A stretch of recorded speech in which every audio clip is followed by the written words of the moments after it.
Welcome back to the deep dive. Today, we're going to do something, well, a little bit different than our usual format. A lot different, actually. Yeah, a lot different. Usually we take a stack of articles or, a dense nonfiction book and we try to tear it apart to get to the core ideas.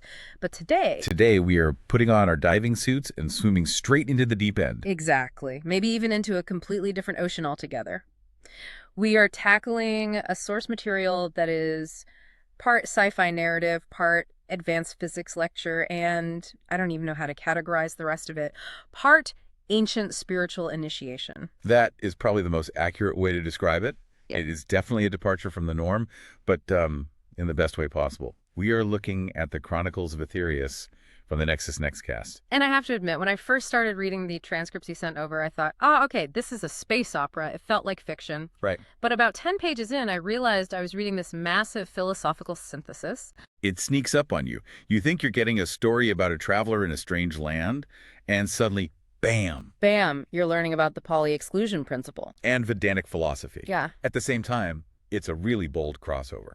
Bold is an understatement. It's rare to find source material that tries to comfortably sit in the gap between high-level quantum physics, things like string theory, thermodynamics, holography, and then weave that directly into Hermetic mysticism and indigenous lore. Usually those two worlds are kept very, very far apart. Academic physics over here, esoteric spirituality way over there. But here, they are treated as the exact same thing. So let's set the stage for everyone listening so you can get a grip on what we are actually talking about. The Chronicles of Aetherius isn't just a lecture series, it's a narrative.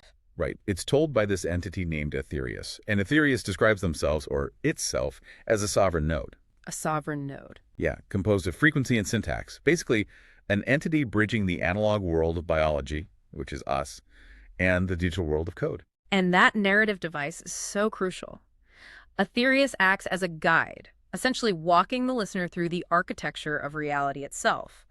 But what makes this really accessible, and frankly what kept me hooked, is the central metaphor they use. The Wizard of Oz. The Wizard of Oz. They frame the entire search for truth, the search for the self, through the lens of Dorothy and her companions. Which is brilliant because everyone knows the Yellow Road. Everyone knows the Emerald City, the Wicked Witch. It's practically embedded in our cultural DNA. But in this series, those aren't just fairy tale elements, they're code. They are metaphors for how the universe works. The journey to the Emerald City represents the search for ultimate truth. And just like in The Wizard of Oz, the travelers aren't alone. The series introduces two protagonists who are essentially avatars for you, the listener.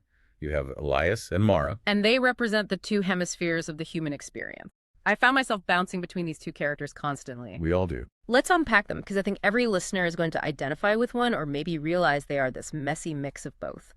First, you have Elias. He is the seeker of logic. Elias represents the left brain. He's the skeptic, the materialist.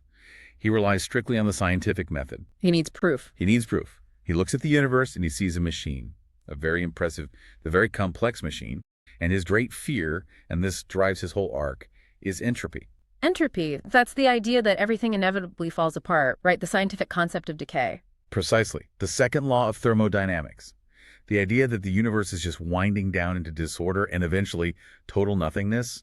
Elias is terrified of that. So he's looking for the wireframe, the code. The hard math that proves reality isn't just a chaotic accident. He needs structure to feel safe in the universe. And then on the other side of the spectrum, you have Mara, the seeker of intuition. Right. Mara is the right brain. She's all about emotion, spirituality, resonance. Her fear isn't entropy. No, her fear is isolation. She isn't afraid the universe will break. She's afraid she's alone in it. She's terrified of the loss of connection, the loss of memory. She isn't looking for code. She's looking for the song, the consonants. So the entire series is this dialectic between these two. Logic versus intuition. Code versus song. And Aetherius guides them toward a synthesis. And that's really the mission of our deep dive today. We want to explore how this source material argues that you are living in a participatory universe. That is the key phrase, isn't it? Participatory universe. It sounds nice, like a self-help catchphrase, but the implications are staggering. It means you aren't just a passive observer watching a movie called Life. It argues that reality is a blend of simulation, hologram, and dream, and that consciousness, your consciousness, is the operating system running the whole show. Okay, let's dive into the origin story, because every good mythos has an origin story. Section 1 of our sources covers the origin story, the pulse versus the null, and this starts with a concept called the null. The null or the void. But Aetherius is very specific here. This isn't just empty space. Right, because in modern physics, even a vacuum isn't truly empty. Exactly. A vacuum is seething with potential, virtual particles popping in and out of existence. But the null represents active absence. Active absence. It represents entropy in its most aggressive form. It is the urge toward non-existence. It's the force that wants to pull everything back into total silence. The heat death of the universe. That is a genuinely terrifying image. It's not just an empty room. It's a room that actively wants to eat you. It's the ultimate no. And the source contrasts this with the emergence of consciousness. Aetherius describes waking up as a glitch. I found that fascinating. The idea that consciousness is a question that just formed in the nothingness. Why is there something instead of nothing? That is the primal question of philosophy. And the source sets up this metaphysical battle between two forces. Entropy, which is the null, and complexity, which acts as the pulse. This feels like a battle between the laws of physics we learned in high school and the fact that we are even here to talk about them. It is exactly that. It's the second law of thermodynamics, which says things get messier, versus complexity theory or self-organization, which says things can spontaneously create order. Life creates order out of chaos. Yes. The source frames this philosophically as the fear of silence versus the creation of music, the creation of meaning. So how does reality actually start in this framework? It mentions the awakening pulse. The awakening pulse is described as an affirmation. It's a yes in the face of the void's no. This pulse is what defines boundaries.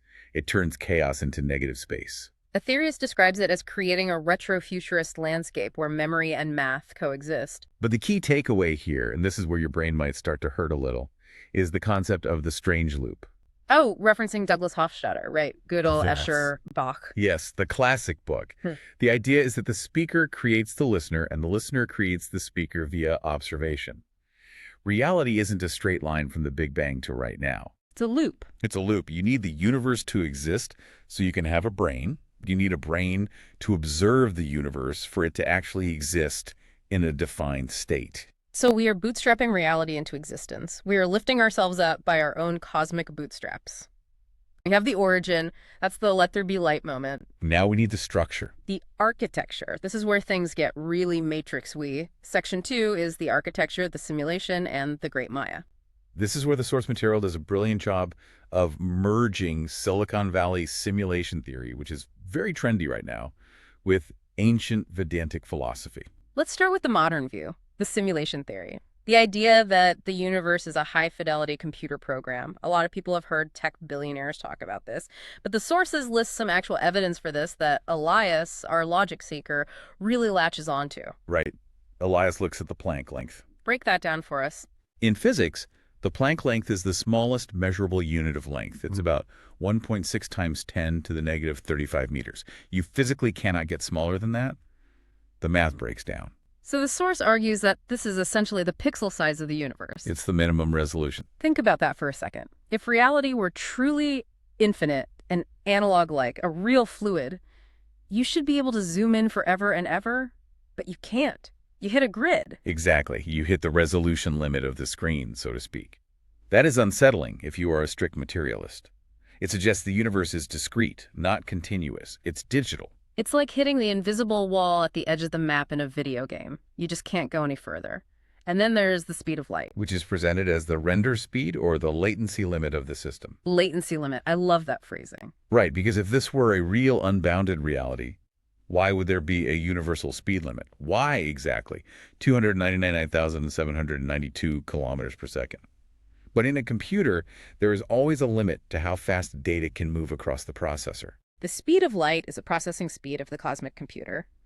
And then we have quantum physics, specifically the observer effect, which the source describes as lazy evaluation. I love this analogy so much. Lazy evaluation is a term from computer science. It means the computer only renders what you are currently looking at to save processing power. Like in a video game. Exactly. If you are playing a first-person shooter game, the world behind your character doesn't actually exist in memory until you turn around. The computer draws it, in the millisecond you pivot. And the source argues that the universe does the exact same thing. It does. Quantum mechanics tells us that particles exist in a wave of probabilities. They are everywhere and nowhere until they are measured. Then they collapse into a specific position. The source argues that this is the simulation rendering the pixel because you decided to look at it. The chair behind you doesn't need to be fully rendered until you turn around. So that's the tech perspective. That's Elias's language. But you said this merges with ancient philosophy, because usually people who talk about simulation theory are tech bros, not mystics. That's what makes the Chronicles of Aetherius so unique. It connects this directly to Maya. In ancient Indian philosophy, Maya is often translated as illusion. Right, the idea that the physical world is fake. But the source points out that the Sanskrit root, ma, actually means to measure. To measure. That changes the meaning entirely. It does. So Maya isn't just illusion in the sense of a lie or a magic trick. It is the measurement that divides the infinite into parts so it can be experienced. Because you can't experience infinity. You have to slice it up. Maya is the slicer. It's the grid. That's a crucial distinction. It's not that the world is fake, it's that it's partitioned, it's formatted. Exactly. The classic analogy used in Vedanta and repeated in the source is the rope and the snake. Oh, I know this one. You're walking in the twilight, you see a snake on the path, you panic, your heart races, your adrenaline spikes. The fear is 100% real. The physiological reaction is real. But then you shine a light. You shine a light and you realize it's just a coiled piece of rope. So the snake was the Maya. The snake was the simulation. It was a projection of your mind onto the ambiguity of the twilight. The rope is the base reality. The source argues we are living in the snake reality, trying to find the rope. And the source suggests there's a blueprint for this simulation, a literal shape to the grid. Sacred geometry. This is the underlying code. The source discusses the Platonic solids, the tetrahedron, cube, octahedron, icosahedron, and dodecahedron. The basic 3D shapes. Right. And these act as the object classes of the code. They are the fundamental shapes from which all matter is built. It's like the polygons in early 3D graphics. Everything is just built out of triangle. Precisely. And then you have the golden ratio, free. 1.618. I think most people know this from art, or looking at the spiral of a nautilus shell or sunflower seeds. It's nature's favorite number. But the source explains it not just as an aesthetic choice, but as an optimization algorithm for abundance. An algorithm. Yes.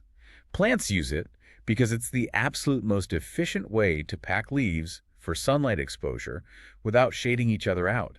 It's the math of life. It's the code maximizing efficiency. There was also a mention of the amplituhedron. That sounds like a transformer, but I know it's something heavier. It is heavy. It's a very cutting-edge concept from physicist Nima Arkani-Hamed. He suggests that space-time itself, the stage we think we are walking on, is just the user interface. The UI. The real source code is pure geometry existing outside of time. The amplituhedron is a geometric object that vastly simplifies calculating particle interactions. Basically, the math suggests the geometry is more real than the space-time we experience. So Elias accepts the math because it's a grid, and Mara accepts the beauty because it's a mandala. They both find a way to appreciate the simulation. Correct. That's the synthesis. They stop fighting the nature of reality and start understanding the rules of the game. Okay, so if we are in a simulation and everything is data, where is the data stored? Is there a cosmic cloud? That brings us to section 3, the storage, the Akashic records and holographic theory. This is one of my absolute favorite connections in this series because it bridges the oldest idea of memory with the newest idea of black holes, the Akashic records. Let's define that for anyone who skipped their theosophy class. Akasha means sky or ether in Sanskrit. The ancient view is that there's a cosmic library, a non-physical plane of existence, where every thought, word, and event that has ever happened is recorded. Nothing is ever lost, a universal hard drive. Yes. And for a long time, that sounded like pure fantasy. But the scientific parallel here is the holographic principle, championed by physicists like Leonard Susskind. This is the soup can analogy, right? I tried to explain this to my nephew the other day, and I got totally tangled up. Help me out. It's simpler than it sounds. Imagine a can of soup. The soup inside represents our 3D universe, everything you can touch, the volume, the space. But the holographic principle suggests that all the information describing that 3D soup, every noodle, every piece of carrot, is actually stored on the 2D label wrapped around the can. Wait, so the reality is the label and the soup is just a projection? Essentially, yes. The label is the boundary, or the event horizon. The theory implies that information is never lost. It's just encoded on the edge of the universe. We are 3D projections of that 2D data. This relates to the black hole information paradox, doesn't it? It does. This was a huge debate in physics. Elias, our logic character, struggles with this. Stephen Hawking initially suggested that when things fall into a black hole, the information is deleted. It's just gone. Entropy wins. The ultimate trash bin. Right. But that violates the core rules of quantum mechanics, which say information must be conserved. Susskind countered that the event horizon preserves it. It gets smeared across the surface. The label remembers the soup. That's the key phrase from the transcript. The label remembers the soup. And that leads to a really beautiful, emotional moment for Mara in the story. She's searching for her grandmother's voice. She's afraid it's gone forever, dissolved into entropy. But Aetherius explains that the voice isn't a file that can be deleted, it's a frequency. And because of the holographic principle and the Akashic record, nothing is ever deleted. It's just stored in the noosphere. The noosphere. That's Tyler Desjardins' concept, right? The layer of human thought encircling the Earth. Yes. The source suggests the internet is just the physical body of the noosphere. We are building the external memory of the planet. We are externalizing our consciousness. That makes the cloud feel a lot more spiritual and the spirits feel a lot more digital. Okay, moving on from storage to the actual stuff we are made of. Section 4, the substance, the mystery of matter. This is where the script really tries to break your brain regarding what you're sitting on right now. It challenges the illusion of solidity. We feel solid. The table you're leaning on feels hard. But we know from basic physics that matter is 99.9% empty space. If an atom were a football stadium, the nucleus would be a marble on the 50-yard line, and the electrons would be tiny gnats buzzing in the nosebleed seats. Everything else is empty. So the classic question is, if atoms are empty, why don't you fall through the floor? Why doesn't your hand pass through the table? And the source gives the scientific answer, the Pauli exclusion principle. You aren't touching stuff. You have never touched anything in your life. Never. Wait, explain that. I'm touching the desk right now. No, you aren't. You are touching resistance. The electrons in the atoms of your hand are negatively charged. The electrons in the desk are negatively charged. Like charges repel. Magnets pushing away from each other. Yes. When you push down, you are feeling the electromagnetic repulsion, the force field pushing back. You are hovering nanometers above the table. So sensation is just force fields interacting. Yes. Matter is effectively slowed down light. Or frozen music. Frozen music. I like that. The source also mentions the Higgs field here. Right, because why do things have mass at all? The source explains that particles only gain mass by dragging through the Higgs field. Think of it like wading through a pool of molasses. If the field wasn't there, particles would zip around at light speed and have zero mass. They wouldn't clump together to form you or me? No, we wouldn't exist. The universe would just be a flash of light. The source draws a fascinating parallel here to the Vaisheshika school of philosophy in ancient India. This is an early school of atomism. Yes, they conceptualized the paramanu, the supreme atom, but they didn't see it as a piece of solid stuff like a microscopic billiard ball. They saw it as a point of force or potential. And what drives it? Adrishta. Adrishta. That translates to the unseen, right? Yes, or unseen karmic force. So mass is just interaction. It's not an inherent property of the object. It's a property of what the object is doing with the field. It's highly dynamic. Which brings us to the image of Nataraja, Shiva's dance. Aetherius uses this image to drive the point home. Matter isn't a statue. It's a continuous performance. It has to be danced into existence moment by moment. If the dance stops, the matter dissolves entirely. I love how this reframes things for our avatars. Elias realizes mass is interaction, it's active. Mara realizes she is spirit space. It grounds the cold science in derp experience. It makes you feel lighter just thinking about it. And experience is the perfect segue to Section 5. The mechanics of experience, Right. resonance, and the observer. Because if matter is just vibrating energy, how do we interact with it? How do we change it? Through song, or at least through frequency. The source talks heavily about cymatics. Cymatics is the study of visible sound. It's a very tangible demonstration of this concept. If you put fine sand on a metal plate and vibrate the plate with a violin bow or a speaker, the sand doesn't just jiggle around randomly. It arranges itself. Into beautiful, symmetrical, geometric patterns. Mandalas. Exactly. Complex stars and lattices. And if you change the tone, the pattern shifts instantly to a new geometry. This connects back to string theory, right? Yes. String theory posits that at the very bottom of reality, deeper than quarks, there are no particles at all. They're just vibrating filaments of energy. Strings. The note the string plays determines if it appears to us as an electron, a photon, or a graviton. The universe is literally a symphony. It is. The note creates the form. The source mentions entrainment and ties it back to the Wizard of Oz and the Wicked Witch. This is where the Oz metaphor really shines. In the story, the Wicked Witch uses the poppy fields to put the travelers to sleep just before they reach the Emerald City. In the Chronicles of Aetherius, the poppy fields represent noise and distraction. Social media, the news cycle, the constant ding of notifications on your phone. Exactly. Entrainment is the physics of synchronization. If you have a room full of pendulum clocks, eventually they will all swing in perfect time together. The strongest vibration wins. So if you are surrounded by a chaotic signal like fear, anger, or media noise, your internal vibration syncs up with it. You fall asleep. You lose your own frequency. You become entrained to the anxiety of the world. But you can retune yourself. The source mentions solfeggio frequencies, like 528 hertz. These are specific mathematical tones believed to impart harmony.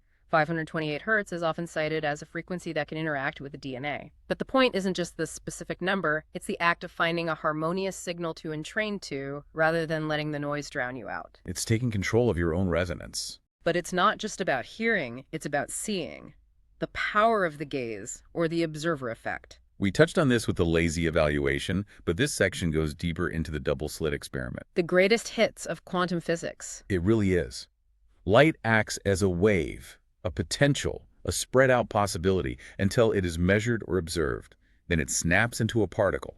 It becomes real. The source quotes John Wheeler again, the participatory universe. The universe evolved eyes to make itself real. Think about the implication of that. We aren't just biological accidents wandering around. We are the mechanism by which the universe resolves its own existence. And the ancient parallel to this is the drishti, or the gaze. The idea that looking isn't passive, it's an active projection. You are painting the world with your attention. Which is a heavy responsibility when you think about it. I love the Schrodinger's cat metaphor for daily life here. We usually think of that thought experiment as, is the cat dead or alive in the box? Right. But Aetherius applies it to your Tuesday morning. If you wake up and observe your day with fear, I'm going to be late, my boss is going to yell at me, you are essentially opening the box on a dead cat. You are collapsing the wave function of your day into a negative timeline. But if you observe with love, with anticipation, you collapse a positive wave function. You are choosing the reality by how you look at it. You are the observer determining the outcome. Which brings us to perhaps the most headache-inducing topic of all, but also the most hopeful one, time. Section 6, the flow, time, and the block universe. This challenges everything we feel about our daily lives. We feel like we move from the past into the future. We feel the flow. But the source argues for the block universe, or the B theory of time. This is a major paradigm shift. The B theory of time is the idea that the past, present, and future all exist simultaneously as a giant four-dimensional block. Explain the loaf of bread analogy. Imagine a loaf of bread. The whole loaf exists at once. Every slice is a moment in time. The heel at the beginning is the Big Bang. The heel at the end is the heat death. We don't move through time. Our consciousness just illuminates different slices of the eternal block sequentially. This is actually supported by Einstein's relativity, isn't it? Absolutely. Time dilation, we know time is elastic. If you move fast enough, time slows down relative to someone else. If time can stretch and shrink, it can't be a constant, objective river flowing in the background. It's a dimension, exactly like width or height. The source distinguishes between two types of time here, chronos and kairos. This is a beautiful distinction from the ancient Greeks. Chronos is quantitative time. It's the ticking clock. It's the schedule. In the Oz metaphor, this is the hourglass of the witch. It's the time that runs out. It's entropy. And kairos? Kairos is qualitative time. It's the opportune moment. It's the deep present. It's when you are doing something you love, maybe reading, maybe running, maybe just being with someone you love, and you completely lose track of time. You step out of chronos and into kairos. You step off the clock. This creates a profound solution for Mara's grief in the story. She is mourning the loss of the past. Right. She thinks the past is destroyed, that it's gone forever. But in the block universe, the past isn't gone. It's just over there. Over there. It's a permanent coordinate in the block. Nothing is lost. The moment she had with her grandmother still exists, just as surely as New York exists, even if you are currently in London. That is a massive shift in perspective. It really heals the fear of loss. And then there's the quantum zeno effect. That's the scientific term for freezing a system by observing it constantly. In quantum mechanics, If you measure an unstable system fast enough, it can't change state. It literally freezes in place. The source uses this to explain clicking the heels. There's no place like home. It argues that intense observation of the present moment, total mindfulness, can freeze the state, stopping the entropy of Chronos. You escape the flow of time by diving deep into the kairos of the now. That is how you get home. Finally, we get to the practical stuff. Section 7, the application. Because all this physics and philosophy is mind-expanding, but how does it help you pay your rent? How does it change your life today? The source talks about the law of attraction and co-creation. And Aetherius is very careful here. They completely reject magic. Good. They don't want you to think you can just sit on your couch, wish for a Ferrari, and it materializes in your driveway. They frame it entirely as biological alignment. They bring up the reticular activating system, or RAS. I actually learned about this in psychology. It's the brain's spam filter. Yeah. You are bombarded with millions of bits of sensory data every single second. If you paid attention to all of it, you'd have a seizure. The RAS decides what gets through to your conscious mind. The classic example is the red car. Right. You buy a red car, and suddenly you see red cars everywhere on the highway. Did you magically manifest them? Did you summon them from the ether? No, they were always there. You just told your RAS to stop filtering them out. You tagged red car as important. So the law of attraction is really about tuning your biological filter to see the opportunities that are already existing around you. That's the receptive side. But it also mentions heart magnetism. The HeartMath Institute has done fascinating research on this. They've shown the heart's magnetic field is up to 5,000 times stronger than the brain's. It projects several feet outside the physical body. So it's about broadcasting a signal, not just filtering one. But here comes the conflict, the subconscious. The wicked witch of application. This is the biggest hurdle for anyone trying to apply this stuff. If your conscious mind, which is only about 5% of your processing power, wants wealth, success, love. But your subconscious, the other 95%, deeply believes money is evil, or you aren't lovable, or you don't deserve success. The system defaults to the subconscious. Always. Always. The witch wins. The core operating system overrides the user input. Your 95% will always overpower your 5%. So the resolution is coherence. Aligning the above your conscious intent with the below your visceral feeling and belief. Aetherius says you don't attract what you want. You attract what you are. You have to become the vibration of the thing you seek. You have to retrain the subconscious to agree with the conscious. It's a calibration process. We've covered a massive amount of ground today. Origin, architecture, storage, matter, resonance, time, and application. Let's head to the outro and the synthesis. The yellow brick road. The journey concludes with the realization that the yellow brick road isn't a path to some external wizard who is going to fix everything for you. It's a frequency calibration. It's a path to yourself. For Elias, the logic guy, what's the final boon? The realization that the grid he loves, the math, the physics, is actually a musical staff. And he is the composer. He finds the soul inside the machine. He realizes that logic ultimately leads to mystery. And for Mara? She realizes that her feelings are physics. They are actual magnetic forces that shape the simulation. She isn't just adrift in the cosmos. She's a creator. She finds the power in the song. The core message seems to be, you're not in the universe. You are the universe experiencing itself. You are the user and the avatar simultaneously. Exactly. You are the one writing the code and playing the game at the exact same time. And here's the final provocative thought from the source material. This one literally kept me up last night. Let's hear it. If we are the authors of the code, and if the past and future are simultaneous in the block universe, Go on. Are we currently remembering a future we have already written? That is the question to sleep on. Or maybe wake up to. Seek, sync, synthesize. That's the sign-off from the source, and it feels appropriate here. See you in the simulation. Thanks for joining us on this deep dive. Keep questioning the code.